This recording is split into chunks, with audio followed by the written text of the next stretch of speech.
Bienvenidos a 360 grados, una visión global de la noticia, un espacio para debatir sobre todo lo que sucede en Colombia y en el mundo.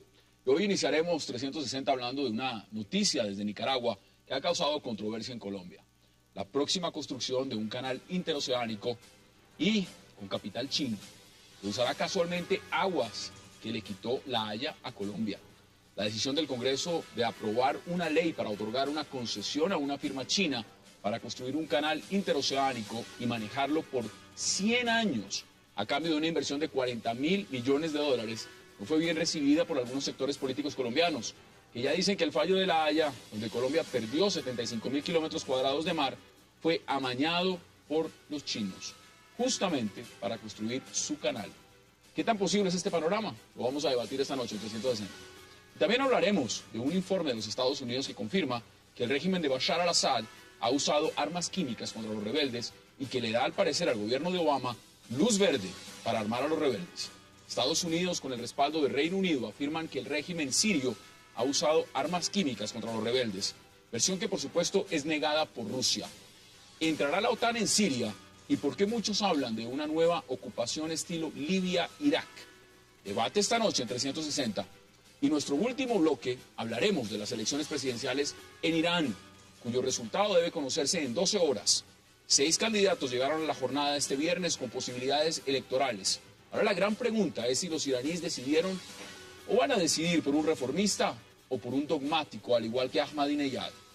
360 a las elecciones en Irán. Y no se muevan, que ya en segundos le damos la bienvenida a nuestros invitados.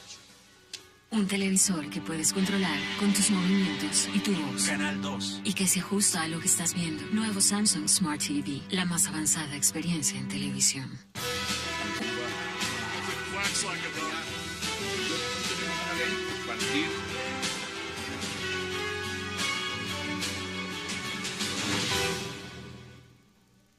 Y qué placer darle la bienvenida esta noche a 360 a Rafat Godme, a Ramiro Zambrano, a Marcos Pekel y a Ricardo Angosto. Señores, qué gusto tenerlos esta noche de viernes aquí en esta mesa. Un verdadero placer. Buenas noches. Gracias. Miren, vamos a empezar por Nicaragua. Vamos a empezar en este hemisferio. El tema del canal. Ramiro, si alguien conoce este tema es usted. Fue embajador en La Haya. Conoce perfectamente lo que es el andamiaje, la preparación que tuvieron los nicaragüenses para definir su postura política y lo que pasó en La Haya. Dice la ex canciller de Colombia, Noemí Sanín, que la influencia china del canal tuvo que influir en el fallo, influyó en el fallo. ¿Es eso cierto o no? Si se pudiese probar, sería sin lugar a dudas una oportunidad feliz para Colombia. Es muy difícil manifestar algo que no se puede probar. Es obvio también que Nicaragua supo dirigir su política por 28 años. Y Carlos Argüello, un hombre de gran simpatía, siempre estuvo cerca de todos los jueces de la Corte. ¿Cuánto duró de embajador allá Argüello? Desde el año 80. Imagínese. Y cuando la señora Chamorro lo reemplazó porque tenía un sentimiento hacia él, ya que él perteneció a la aristocracia nicaragüense y se había sumado al sandinismo, la señora lo reemplazó, pero lo dejó como agente especial ante la Corte, y a su esposa, Carlos Argüello, la nombró encargada de negocios. De manera que él pasó a administrar la casa, pero la señora manejaba la oficina. Marcos, mire lo que dice Noemí Sanín, y vamos a mirarlo exactamente. Dice que magistrados que fallaron en contra de Colombia en el litigio de Nicaragua sabían de la construcción del canal interoceánico en el Caribe y no se declaró impedida. Y estoy hablando de la juez china, Sue Han-King. ¿Cómo ve usted esa información que da el canciller colombiano? A mí me parece que eso es lo que en la jurisprudencia anglosajona se llama evidencia circunstancial, que eso no tiene peso de ley. Me parece que es... como decía el doctor Zambrano, no tiene pruebas de que eso haya influido. Además, la decisión fue casi unánime, fue 14 jueces que fallaron a favor de Nicaragua, no fue solo la juez china. Por lo tanto, me parece que estamos buscando la calentura en la sábana. y que lo que realmente pasó, pues tendremos que conocer la historia, tendrán que hacerse públicas las actas de la comisión asesora y otros documentos para eventualmente que la historia juzgue qué fue lo que pasó acá. Pero me parece que lo que está diciendo la Noemí Sanín, esto entonces no tiene un asidero real que pueda llevar, mucho menos a reversar un fallo que no hay cómo hacer. Usted no puede llegar a la corte y ¿dónde está la ventanilla de apelación? El gobierno colombiano está diciendo lo siguiente, Rafael, mire lo que dice el gobierno colombiano, que no comparte esta posición, porque además puede ser dañina frente a los intereses de Colombia en La Haya, frente a la postura que vayan a tomar independientemente de la consultoría que hicieron con la firma en Inglaterra, en Reino Unido. ¿Cómo ve usted lo que está diciendo Noemí Sanín? Bueno, un saludo cordial para todos, antes que nada. Cuando Noemí Sanín habla, básicamente no lo hace en serio. Ella es una verdadera síntesis, una fiel síntesis de lo que simboliza, lo que representa el servicio diplomático colombiano desde hace más o menos 110 años. O sea, desde que se separó Panamá de Colombia. Un servicio exterior bastante fallido, con un continuum permanente de errores y desaciertos. Y Noemí Sanín, de hecho, representó el servicio diplomático colombiano en una etapa de la historia política colombiana reciente. Cualquiera que sea el argumento que se utilice, como el que utiliza Noemí Sanín, no va a ocultar definitivamente ese hecho básico. Eso es negligencia. Eso no tiene nada que ver con del el servicio de la política exterior colombiana y específicamente del servicio diplomático. El fallo de la Corte ya está dado.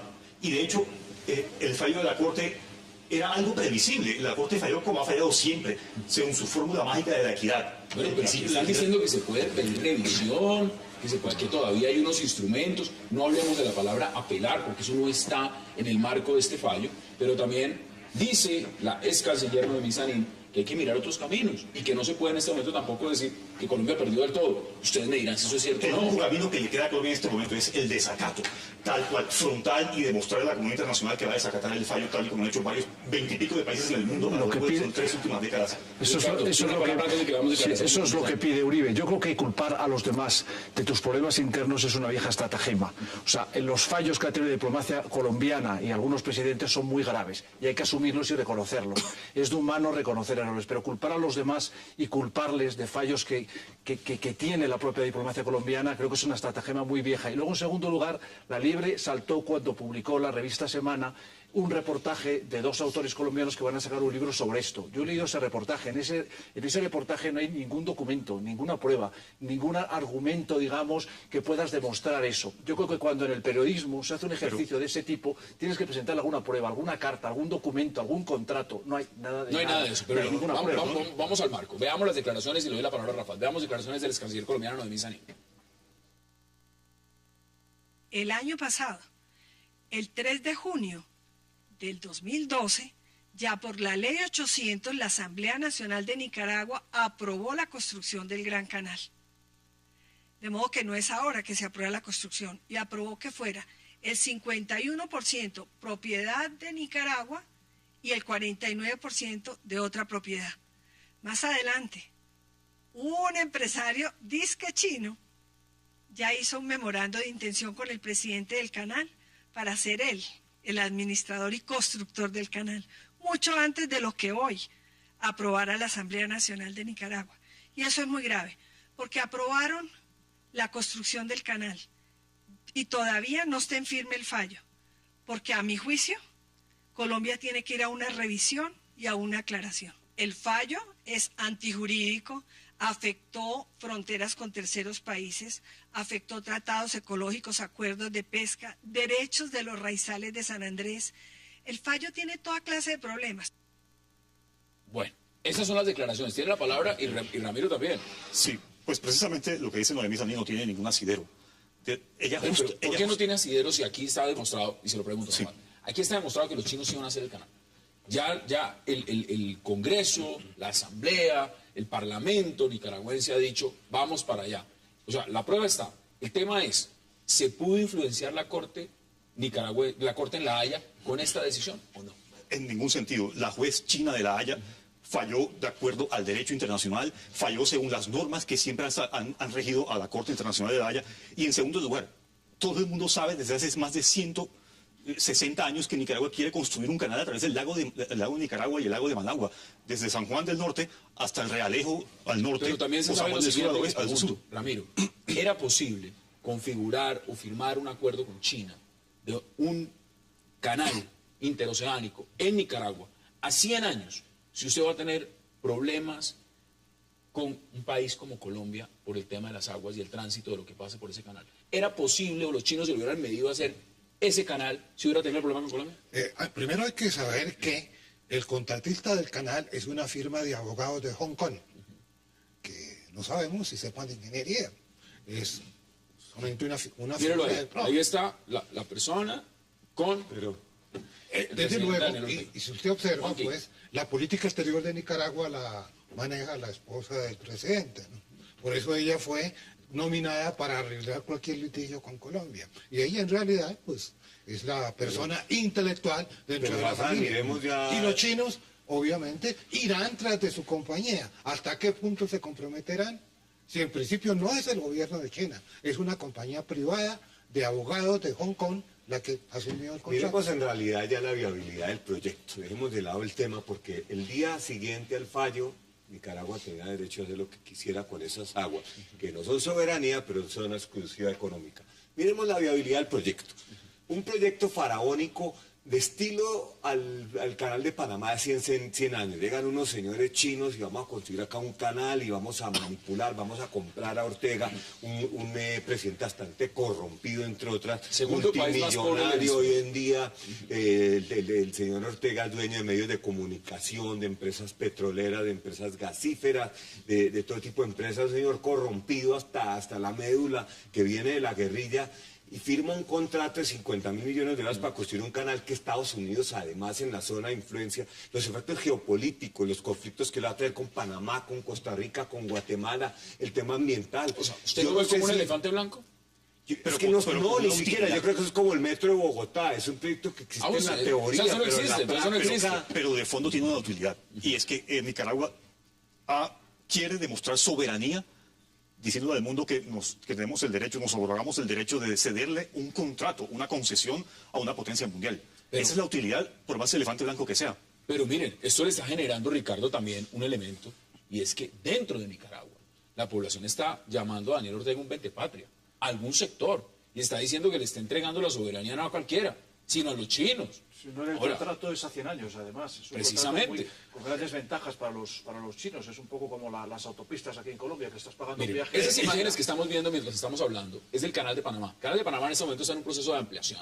Están ampliándolo. No obstante, es una idea muy vieja, la del canal de Nicaragua, como decía Desde Arafat. antes de existir Nicaragua. y Cuando desde estaban antes las del canal Antes de Panamá, incluso Nicaragua Hubo una ya lucha tenía entre su Panamá Y y aquí Nicaragua algo por el curioso, ¿no? canal. Sí. Lo van a construir teóricamente los chinos, pero los chinos fueron los constructores del canal de Panamá y les pagaban mitad del salario en pesos colombianos a la par del dólar para entonces y la mitad en opio Mire, vamos por partes. a los trabajadores del canal ¿Qué de gana Panamá. China? Sabemos que Nicaragua gana 40.000 millones de dólares. Y lo que signifique todo lo que pueda traer el desarrollo de tener un canal. ¿Pero qué gana China? En su opinión, ¿qué ganaría China con un canal internacional? Bueno, desde el punto de vista geopolítico, primero que todo desde el punto de vista geopolítico, tener un claro anclaje en el continente americano, en un momento donde se supone que el mundo está volviendo bipolar, no me como tanto ese cuento, pero bueno. Segundo, es un proyecto de un alcance económico que no se sabe en realidad si hay tanto barco para los dos canales. Entonces, pero China gana tener de verdad una influencia importante en América Latina, y si el canal se construye, lo cual es una acaba de decir que no se va a construir, se lo compara con el interrogante, si metro es que eso Bogotá. se construye algún día, pues sería un proyecto económicamente que puede generar réditos, porque obviamente que el comercio mundial está creciendo y cada vez hay más comercio, más barcos, todo. Pero yo no creo que estén hechos ni siquiera los estudios de viabilidad de un proyecto de este tamaño, que realmente estén hechos y sustentados, Tengo que ir a la y se pausa. diga. Tengo que ir a la pausa, inmediatamente pueden intervenir ustedes. Hagamos la primera pausa en 360 y ya regresamos.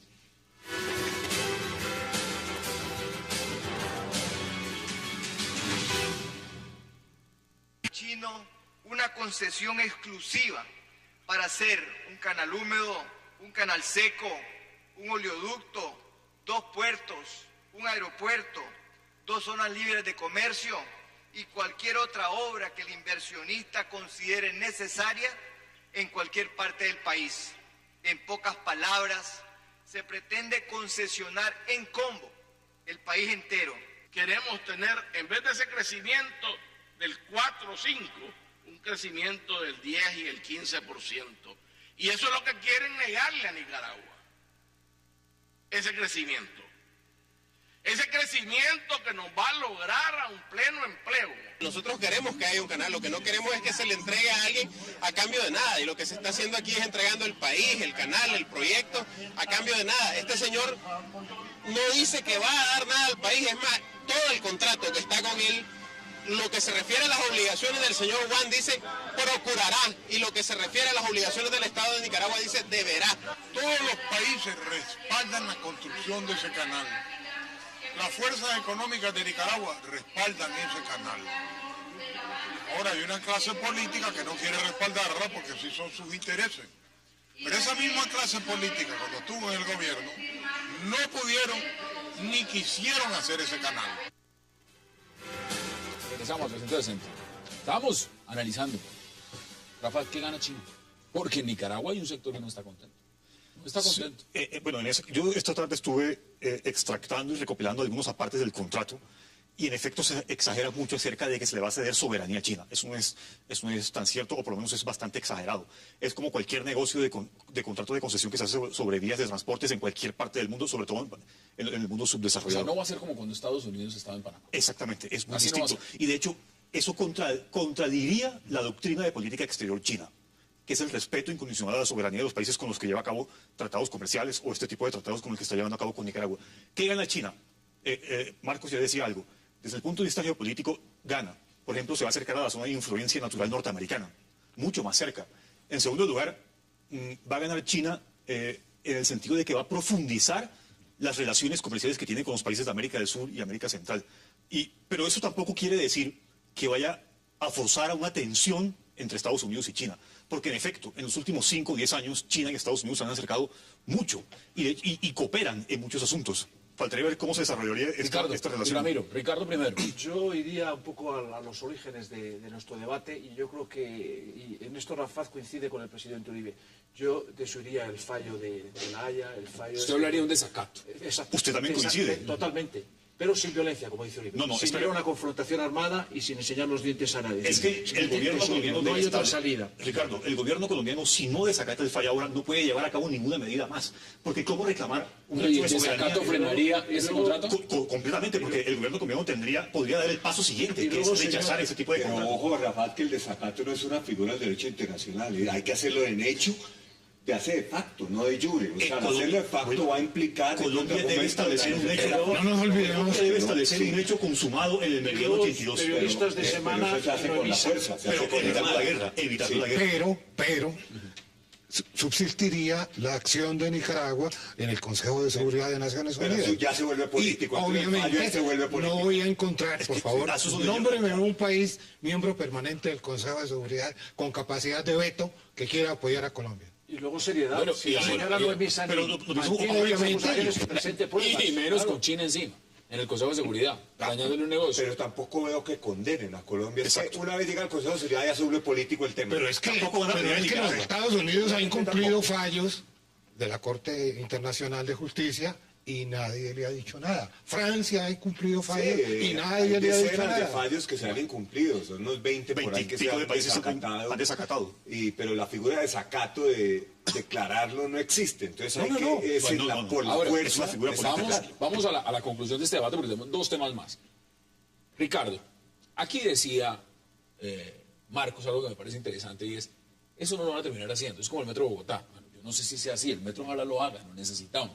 Pero usted ve ese proyecto más como una ilusión, y una ilusión de un gobernante como Daniel Ortega, que está al frente de una nación que es la segunda nación más pobre del hemisferio occidental después de Haití, y que de una u otra manera necesita algún tipo de inversión para salir a flote. ¿Eso es una cortina de humo o esto sí es viable? Muchos proyectos en la historia responden más a intereses geopolíticos y políticos que a intereses económicos. Yo creo que el que China tenga un anclaje en América Latina, tenga digamos, en un país tan manejable como Nicaragua, el segundo país más pobre de América Latina, creo que hay un interés geopolítico por parte de China de tener ese anclaje, esa base. ¿Usted lo ve viable? Yo lo veo viable, yo creo que sí puede ser viable. ¿Usted lo ve viable o no? Más que el metro de Bogotá. Más rápido el canal que el metro. Más que el metro. Podría ser, y aquí los intereses políticos se deponen, porque Nicaragua es uno de los pocos países del continente que tiene relaciones con Taiwán.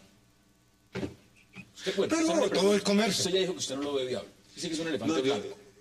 No, es que un elefante blanco es algo que usted empieza a construir y lo deja a la mitad. Acá ni siquiera sé si se va a comenzar la construcción. Mire, lo que decían de la firma de abogados, una firma de abogados que debe ser una oficina que está representando realmente al gobierno chino. Lo construyen en 10 años, supuestamente.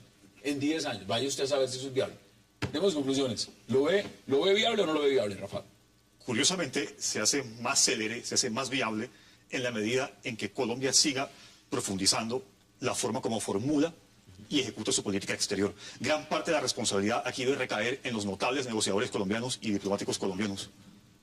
Entonces, vamos a hacer lo siguiente. Vamos a hacer una pausa. Porque al regreso, quiero que aprovechemos el tiempo de este programa. Vamos a hablar de Siria y de Irán. Vamos a la pausa y al regreso hablaremos de si se cruzó o no esa línea roja que ha dicho los Estados Unidos se cruzó por parte del régimen de Bashar al-Assad al usar armas químicas contra los rebeldes en Siria. Ya regresamos.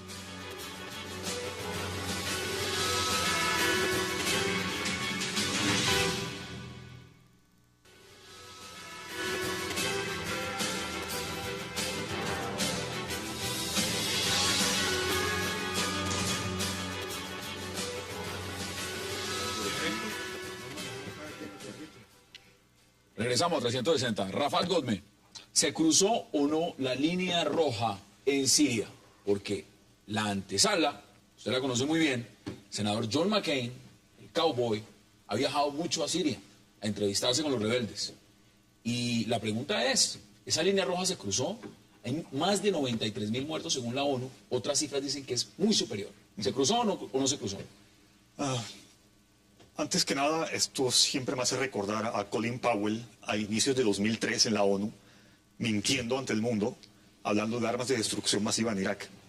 Así que yo tengo serias dudas acerca de que se haya cruzado la tal línea roja en Siria, y caben dos alternativas o hipótesis explicativas. La primera es que definitivamente Obama ha tenido tanta presión por algunos sectores, incluyendo el que lidera McCain, en Estados Unidos, que tiene que llevar más allá de lo que ha hecho Estados Unidos hasta el momento en Siria para implementar una intervención más aguda. Se ha dicho tradicionalmente que en los últimos 2 años Estados Unidos ha intervenido de manera suave. O sea, soft power. Exactamente.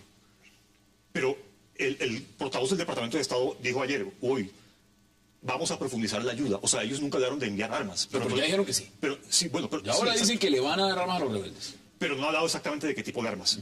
En cambio, los opositores sí han pedido específicamente un tipo de armas letales y muy pesadas.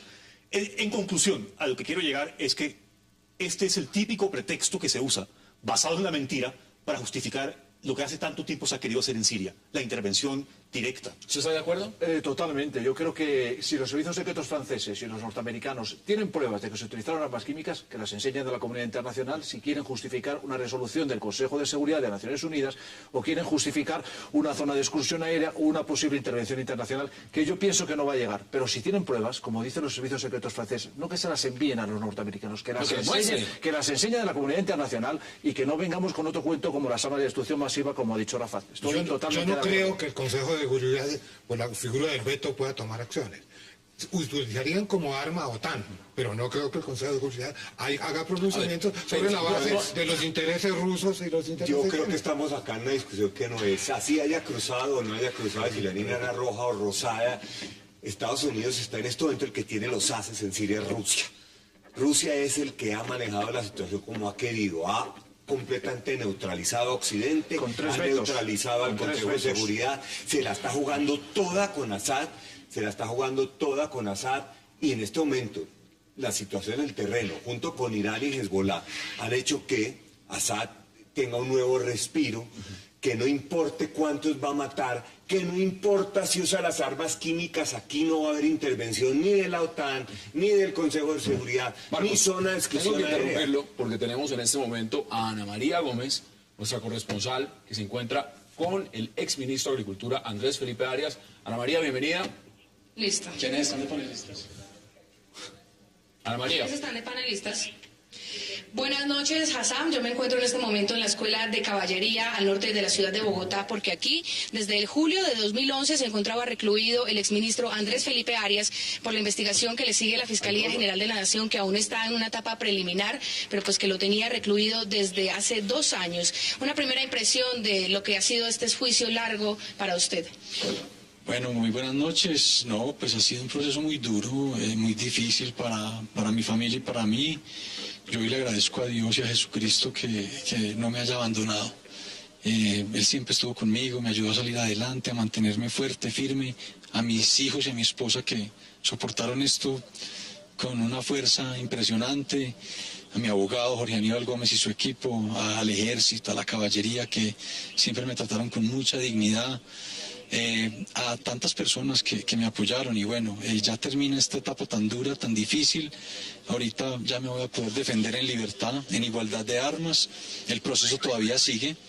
El lunes precisamente tenemos audiencia en la Corte Suprema, ya vamos a estar ya en el proceso de defensa que está empezando. Tenemos unos 350 documentos como pruebas, más de 35 testigos de cargo, con los que estamos y vamos a seguir probando la honorabilidad con que siempre hemos actuado. Le va a pedir, doctor Arias, que por favor nuestro compañero en estudio, Hassam Nazar, le va a realizar alguna pregunta. Ministro, un placer saludarlo.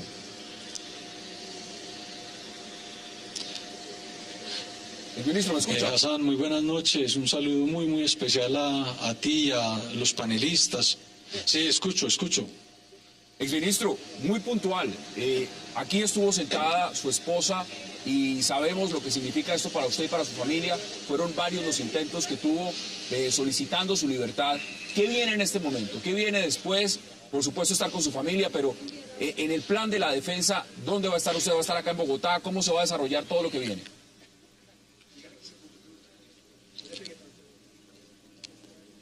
Sí, Hassan, vamos acá en Bogotá. Ya vienen varias audiencias que la Corte nos ha dado para que comience el proceso de defensa. Como le decía ahorita, tenemos 350 pruebas documentales más o menos, documentos, más o menos 35 o más testigos de cargo para seguir probando la honorabilidad con que hemos actuado.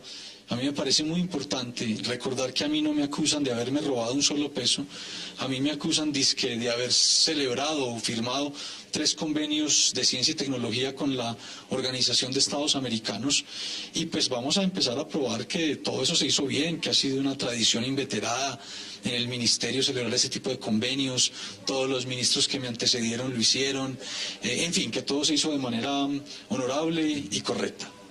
Exministro, usted ha hablado de persecución política y fueron 2 años que estuvo usted detenido. ¿Cuánto más puede durar este proceso? ¿Y qué calcula usted y su defensa que puede pasar en lo que viene? Porque usted nos acaba de decir claramente cuál es el plan, los testigos y demás, pero ¿qué esperan ustedes que se pueda, en el transcurso de tiempo, cuánto puede durar esto?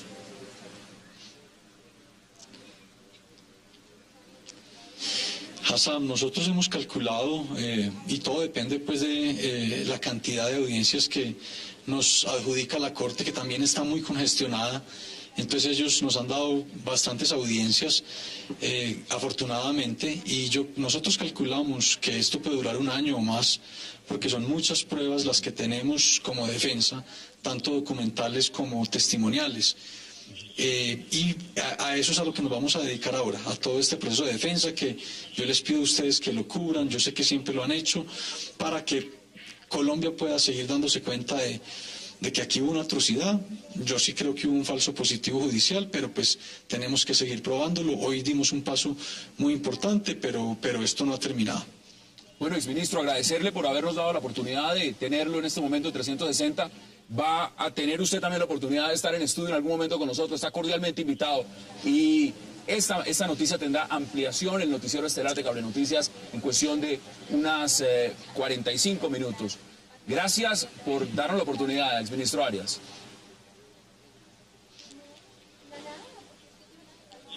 No, Hassam, a ustedes muchas gracias y claro, allá estaremos con ustedes. Un saludo muy especial a usted, a los panelistas y a los televidentes, que Dios los bendiga. Bueno, lo acaban ustedes de ver, es un hombre que recuperó su libertad después de 2 años. Seguirá, por supuesto, en el proceso vinculado, pero está sentando un precedente también de cómo el estado carcelero no se puede tener en Colombia. ¿Qué opina usted? ¿Quiere opinar sobre el tema, Ricardo? Bueno, yo creo que todo el mundo tiene la posibilidad de defenderse. Estamos en un estado de derecho y hasta el ministro Arias tiene la presunción de inocencia. Yo he creído desde el principio que el ministro Arias era inocente, pero es un derecho que le ampara a todo el mundo, la presunción de inocencia. Por lo menos podrá defenderse en libertad, que es algo que estaba diciendo desde la Procuraduría en adelante. Vamos a ver me gustaría, Hassan, de todos modos, que el sistema judicial colombiano buscara y juzgara a las personas que están detrás de todo esto. Claro. Es decir, el ministro Arias sale libre, pero seguramente hay otras personas detrás.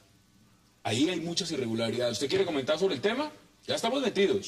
No, Hassan, no ¿Usted quiero pasa? comentar sobre el tema de una persona que sale libre, siempre es algo bueno, pero no tengo ningún comentario que hacer. Vamos a Siria, porque hoy estábamos en Siria y seguimos en Siria. Rafa, tiene la palabra. Yo discrepo un poco de lo que dice el señor Pekel en un sentido. Es cierto que la actitud de Rusia es la que ha impedido la intervención directa hasta este punto. Pero eso no quiere decir que las razones que estén detrás de las motivaciones norteamericanas sean más honorables o que tengan mayor validez que las que tiene Rusia.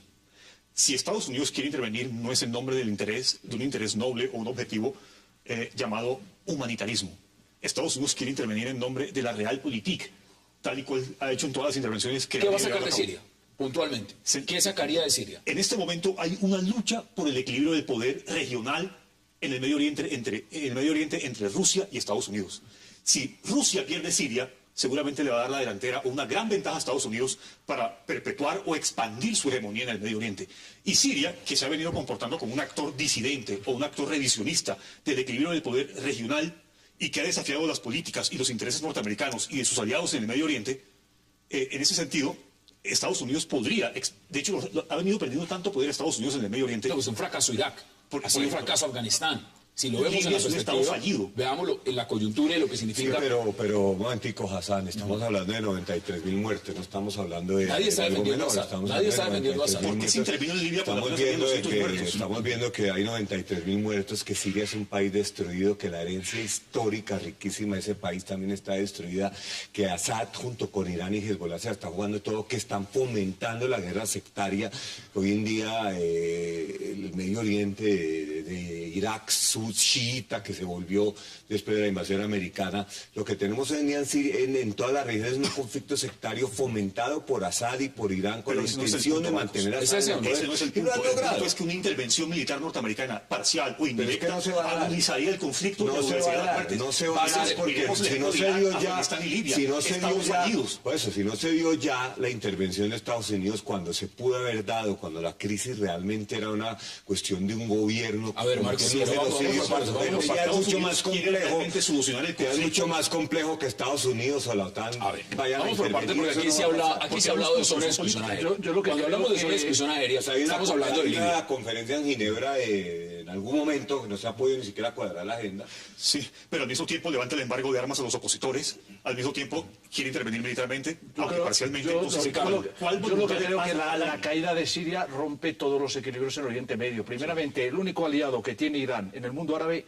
es Siria. Es su salida al Mediterráneo. Segundo, toda la cadena, digamos, de influencia de Irán, que va desde Siria, Hezbollah y Hamas, en la parte palestina, todo eso caería. No olvidemos que el principal suministro de armas que tiene Hezbollah y Hamas viene vía Irán y vía Siria. Yo creo que tendría una influencia en toda la región. Ricardo, recuerde que Hamas ya salió de esa alianza. Hamas fue el primero que se retiró de Damasco, puso sus oficinas en Qatar, se alió con los sunitas y salió de esa. Lo que sí están haciendo los iraníes muy inteligentemente es jugándosela con Irak. En caso de que Assad caiga, que no sabemos, ya tienen a Irak bien.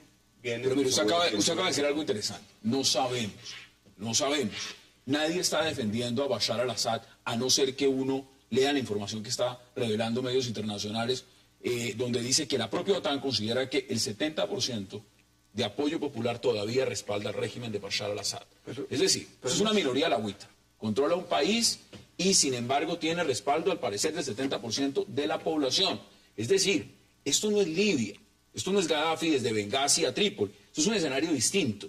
Si aquí se llega a dar una intervención militar con tema de zona de exclusión aérea, ¿cuál es el panorama que usted ve en Siria? Resulta complicado porque indiscutiblemente Irán está dispuesto a jugársela por Siria. Es su aliado y... O sea, ¿no lo va a dejar caer? No. ¿Y Rusia lo deja caer? Tampoco. Tampoco. ¿A quién le venden la ¿Y Hezbollah lo deja caer? ¿Dónde van a actuar? Pero no ven en las últimas semanas que ha habido una evolución, yo creo, ha quedado fuera la OTAN, la Unión Europea. Ya se empieza a hablar de un consenso entre Estados Unidos y Rusia para, digamos, desatascar la crisis siria y ir a una conferencia internacional en Ginebra. Ha quedado fuera ya la Unión Europea, la OTAN, ni siquiera se mencionan. Se habla del consenso Estados Unidos-Rusia. Estados Unidos yo creo que comprende que sin el apoyo de Rusia no va a desatascar esa crisis y no va a conseguir sacar adelante un proceso de paz. Y yo creo que vamos camino de un consenso que va por ahí, porque ya Rusia vetó en el Consejo de Seguridad 3 veces cualquier posibilidad, digamos, de rechazo, de condena a Siria. Explíqueme que es un proceso de paz en Siria. Hoy en día, con la virulencia y el salvajismo que la búsqueda de un acuerdo entre las dos partes muertos sería una solución a lo Yemen, más o menos. La paz la firmas con tu enemigo.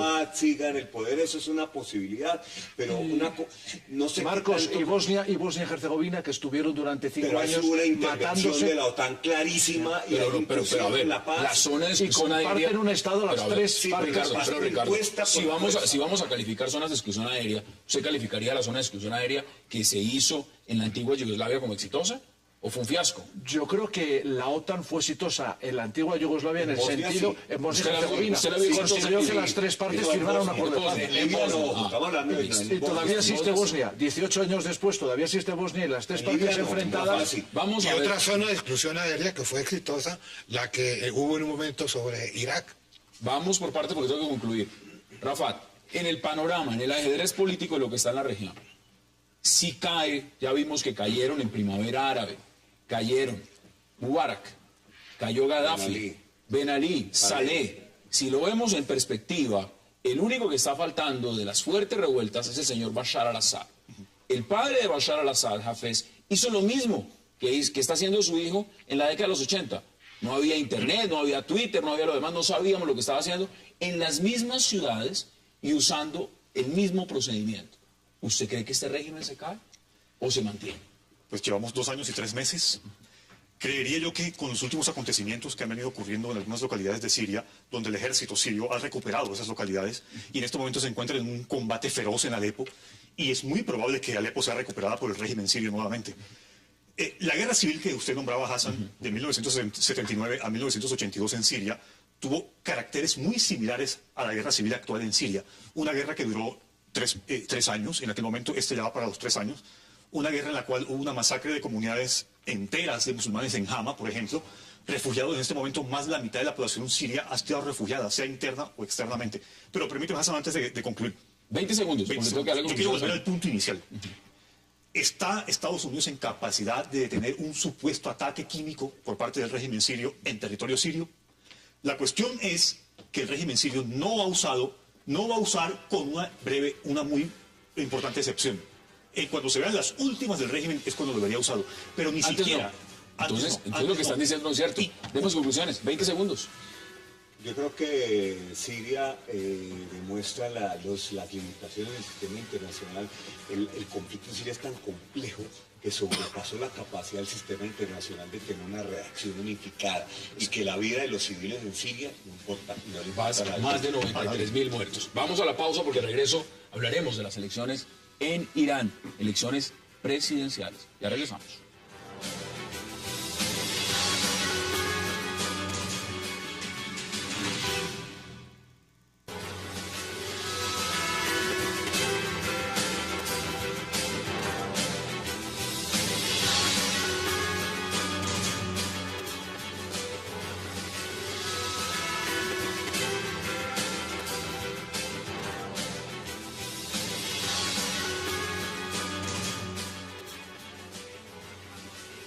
Regresamos a 360, estamos viendo las imágenes de algunos de los candidatos que votaron el día de hoy en Irán. Elecciones presidenciales para reemplazar a Mahmoud Ahmadinejad.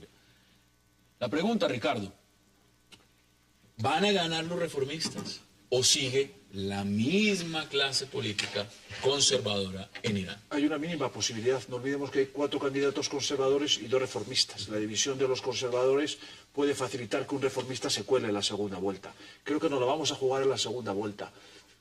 Hay dos candidatos reformistas con posibilidades, pero yo creo que vamos a ir con un conservador que quizá pueda ser uno de los más populares, no sé si el embajador que vivió en Irán. Es que hoy tenemos un embajador en La Haya y embajador en Irán también. Alias Barberayati puede colarse y luego con algún reformista. Lo que sí veo claro es el problema de los límites del sistema. Es que ¿quién manda en Irán?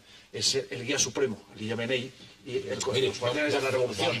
El presidente de la República... No con la historia de que no es una democracia. No, eso sí, perdón. ¿Hay democracia en Irán o no hay democracia? Si se compara... Sin supervisión internacional, sin observadores, sin prensa internacional, porque no sabemos qué está ocurriendo. Nunca ha habido un observador internacional ni electoral en Irán. ¿Hay democracia en Irán? Es una democracia limitada, una democracia como la de... Nosotros en España, cuando la dictadura de Franco, tenemos una democracia muy subgéneris, que llamaba Franco la democracia orgánica. Es decir, en la cual solo se votaba por los candidatos que el régimen permitía. Ocurre una cosa parecida en Irán, porque de los 600 candidatos que querían presentarse a las presidenciales, al final han llegado 8. 600 y pico han sido eliminados, incluidas todas las mujeres, porque el 51% del censo iraní son mujeres y no hay ninguna candidata. Y el Consejo que garantizaba los candidatos para ir a las elecciones desautorizó a todas las mujeres. Pero no por una cuestión de género, en todo caso. Yo le voy a hacer una pregunta a manera de comparación. ¿La monarquía española o la monarquía británica permitiría un partido republicano en elecciones libres? Los hay. ¿Seguro? En España hay partidos republicanos. Hay partidos que permitirían la eliminación de la monarquía. Hay un partido socialista. El Parlamento tiene la potestad constitucional de eliminar la monarquía, tanto en España como en Inglaterra. No, eso no es cierto. Pero bueno, vamos a Irán. Déjeme decir una cosa, es que el tema de Irán no es tan simple como a veces lo ponemos, Hassan. No es concernir, incluso en la nota de presentación había ciertas cosas que no son verdad. Bueno. Ahmadinejad, por ejemplo, fue un presidente interesante. Él trató de quitarle poder al líder supremo y pasarlo a la presidencia que era elegida. Y en muchas ocasiones, con leguleyadas, contrarrestó los decretos del líder supremo. Cuando el líder supremo le vetaba candidatos para un cargo, él les nombraba en otro para que hicieran lo mismo con otro nombre. O sea que Irán es un tema complejo. Ahora, lo que sí vimos grave ahorita en Irán fue el veto a muchísimos candidatos presidenciales. De 675 dejaron 8 y candidatos importantes como el aliado de Ahmadinejad, que fue vetado, y Rafsanjani, que fue un consenso entre el partido, dentro del partido. Ahora, Marcos, si ese fuera el caso, entonces en Colombia tampoco se habría una democracia, porque en Colombia hay leyes electorales que no hay obligan a los partidos a la constitución de los señores. Recuerden eso. Vamos por partes. Usted fue embajador de Colombia en Irán. Usted estuvo allá. Yo le pregunto, la revolución del 79 todavía está, la revolución islámica. ¿Esa revolución sigue su curso? ¿Va a haber un cambio en el modelo de esa revolución? ¿O esa revolución sigue constante independientemente de quién gane en las elecciones de hoy? Desde que el Poder Supremo radique en el líder supremo de la revolución, él hará lo que a bien tenga. Y nadie se le opondrá. La Constitución señala que el líder tiene la capacidad de destituir y juzgar al presidente de la República. Pero recordemos que las Fuerzas Armadas, y particularmente la Guardia de la Revolución, no juran fidelidad ni a Irán, ni al presidente de la República, ni a la bandera iraní, sino al líder supremo de la son dos Revolución. cosas distintas, Hassan. Si uno compara la democracia iraní, que lo es, con sus debilidades, sus fallos, sus limitaciones, si uno la compara con la democracia liberal occidental, por supuesto que no es lo mismo. O sea, no tenemos por qué tomar como punto de comparación o punto de partida el sistema político iraní con el sistema o la democracia liberal norteamericana. No tendría ningún sentido. Hay otros tipos de democracia. En el mundo existen más democracias distintas a la liberal que está a la cabeza de Estados Unidos.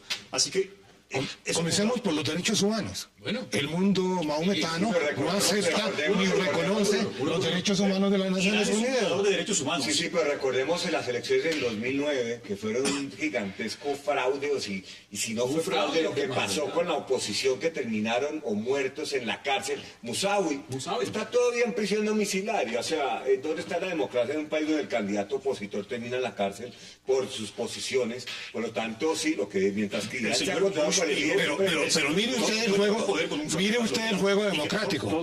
Me correspondió estar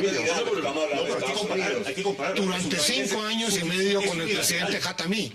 El presidente Khatami, aperturista, hablaba del diálogo de civilizaciones, mientras el Poder Judicial cerraba 28 medios de comunicación y enviaba a sus directores a la prisión de Evian.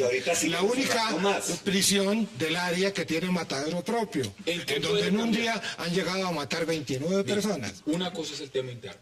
Hablemos de la política exterior rápidamente, porque el tema de lo que juega Irán en la región es muy importante. El tema del programa nuclear, el tema de su disputa ideológica, hegemónica con Arabia Saudita, su frontera con Irak, la influencia con Siria, lo que puede significar para Hezbollah en Líbano. Todos esos factores siguen iguales, no importa quién gane estas elecciones, o cambian. El problema son los límites del sistema, es decir, en los últimos 34 años lo que hemos visto es que los clérigos, el poder religioso, el líder supremo, tienen un poder tan ilimitado que el margen que tienen, digamos, los líderes políticos, aunque saliera elegido un reformista, el margen que tiene, el nivel de competencias es tan mínimo que no creo que vaya a haber grandes cambios. No, el sistema político iraní funciona completamente. En 34 años no hubo ningún cambio en su política exterior. Es la política iraní se traza los viernes en las mezquitas. Rafa tiene la palabra. Rafa tiene la palabra. La política exterior en 34 años no cambió absolutamente nada. Anti-israelí. Es cierto que la última palabra la tiene el Consejo Supremo Revolucionario, o sea, el ayatollah. Eso es cierto, eso no lo discuto. Ese es el punto más fundamental del sistema político iraní. De hecho, usted se estaría contradiciendo si asumiríamos que cuando Ahmadinejad y otros negacionistas hablan de destruir Israel, por ejemplo, no ocurriría porque él no tiene ninguna potestad para hacerlo. Ali Khamenei, entre otros líderes, bueno, antes que el Khomeini, siempre han dicho que ese no es la postura fundamental de Irán.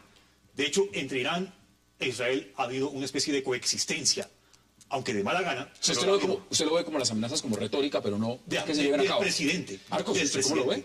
Estamos hablando de Irán, insisto. Hassan está apuntando por la política exterior. Mohamed Khatami fue presidente, que fue el más moderado de todos, y tuvo muchísimas limitaciones en lo que él quiso hacer. Él quiso mejorar con Estados Unidos, siempre lo vetaron, siempre se le pusieron en el camino. Quiso mejorar con el presidente y no pudo. Lo que dice Ricardo, los límites del sistema son que el líder supremo es el que manda en Irán, es el que veta candidatos, es el que veta políticos, el que veta decretos y el que veta y el que maneja la política Aquí exterior. podríamos quedarnos hablando mucho tiempo, nos queda un minuto es muy poquito. Yo tengo la última pregunta, Ramiro. ¿Usted cree que estos comicios que se acaban de efectuar son comicios limpios o vamos a ver lo mismo que pasó en el 2009 con el señor Musavi, que se cantó fraude y reprimieron a la oposición? ¿Son limpios esos comicios o no? Es factible que se causen circunstancias como las del 2009, en razón a que tanto Khatami como Rafsanjani están apoyando a un candidato, pidieron que otro candidato del mismo sector declinase sus aspiraciones con el propósito de robustecer. Y es la última oportunidad que tendrán por mucho tiempo el 70% de la juventud iraní que va a las embajadas siempre a buscar una visa para huir a la libertad. En 5 años y medio fui testigo todos los días de lo que ocurre allí. 15 segundos. Los aspectos formales son los de una democracia. O sea, la gente vota como en la España de Franco, en Corea del Norte o en la Unión Soviética y en Cuba. En Cuba también votan, pero votan por los candidatos que el régimen les deja. ¿Usted cree que se puede manipular o no? 15 segundos. Yo no creo que se vayan a manipular porque los candidatos ya los eligieron. Los candidatos, digamos, se ciñen a lo que el sistema quería y a lo que quería Ali Khamenei. Sí, el sistema fue bastante sanitizado o limpiado por el líder supremo para asegurarse que los candidatos están dentro de su égida. Sí hay uno más moderado como Rouhani, pero pienso que ya está suficientemente limpio y no va a necesitar... Pero yo sé, 10 segundos, no hay más tiempo. Las cosas no son tan simples. En las actuales elecciones mi apuesta es a que no va a ocurrir lo de 2009, porque en efecto todos los candidatos están imbuidos de la misma ideología, el nacionalismo islamista. Rafat Godme, Marcos Pekel, Ramiro Zambrano y Ricardo Angosto. Un verdadero placer. Gracias por toda la invitación. Y a ustedes gracias por acompañarnos. Nos vemos de nuevo el lunes para seguir debatiendo toda la agenda política de Colombia y del mundo. Hasta una próxima oportunidad.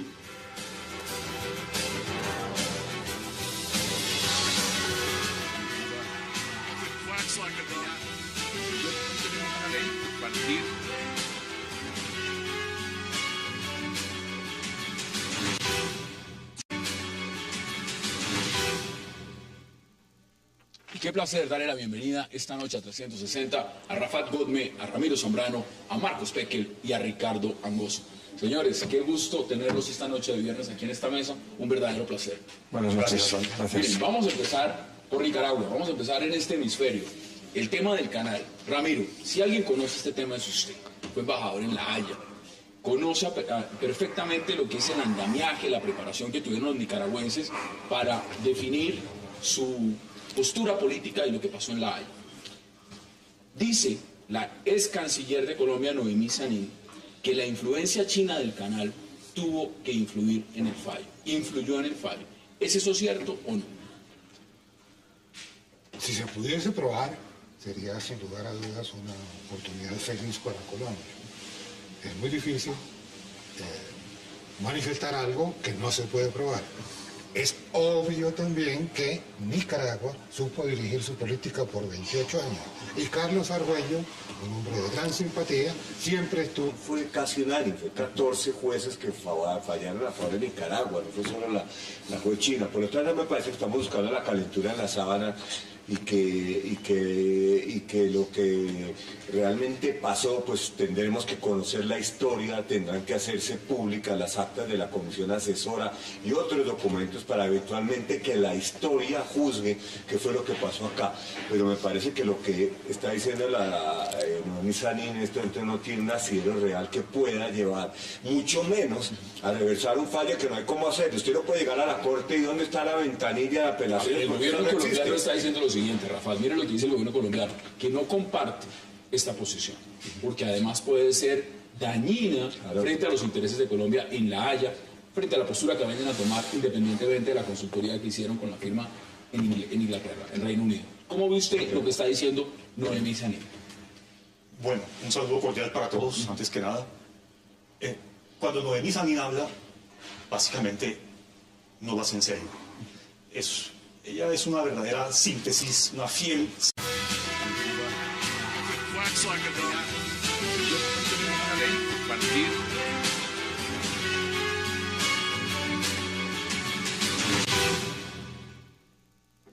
Bienvenidos a 360 grados, una visión global de la noticia, un espacio para debatir sobre todo lo que sucede en Colombia y en el mundo. Y hoy iniciaremos 360 hablando de una noticia desde Nicaragua que ha causado controversia en Colombia.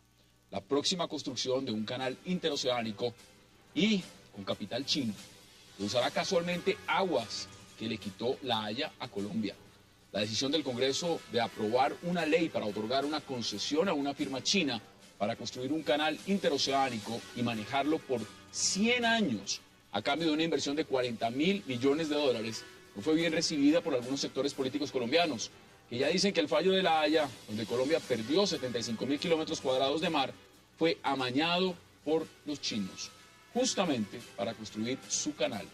¿Qué tan posible es este panorama? Lo vamos a debatir esta noche en 360. También hablaremos de un informe de los Estados Unidos que confirma que el régimen de Bashar... cerca de todos los jueces de la Corte. ¿Cuánto duró de embajador allá, Argüello? Desde el año 80. Imagínese.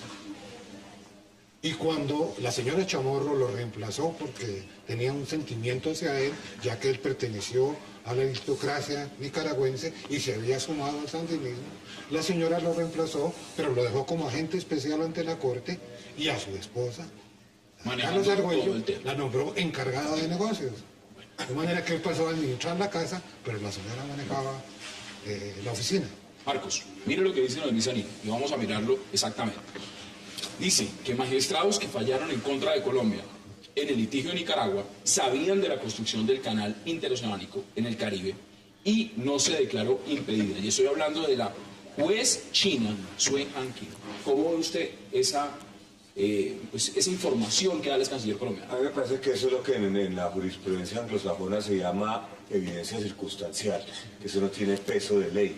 Me parece que como decía el doctor Samar, no tiene pruebas de que eso haya influido. Además, la decisión... Bashar al-Assad ha usado armas químicas contra los rebeldes y que le da al parecer al gobierno de Obama luz verde para armar a los rebeldes.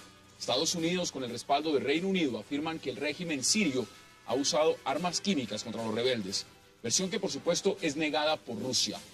¿Entrará la OTAN en Siria? ¿Y por qué muchos hablan de una nueva ocupación estilo Libia-Irak?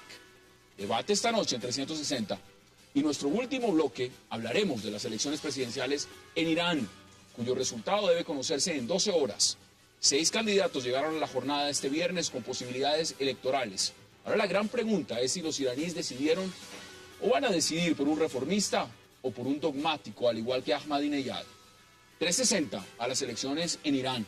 No se muevan, que ya en segundos le damos la bienvenida a nuestros invitados. Un televisor que puedes controlar con tus movimientos y tu voz. Canal 2. Y que se ajusta a lo que estás viendo. Nuevo Samsung Smart TV, la más avanzada experiencia en televisión. Tenemos una ley a partir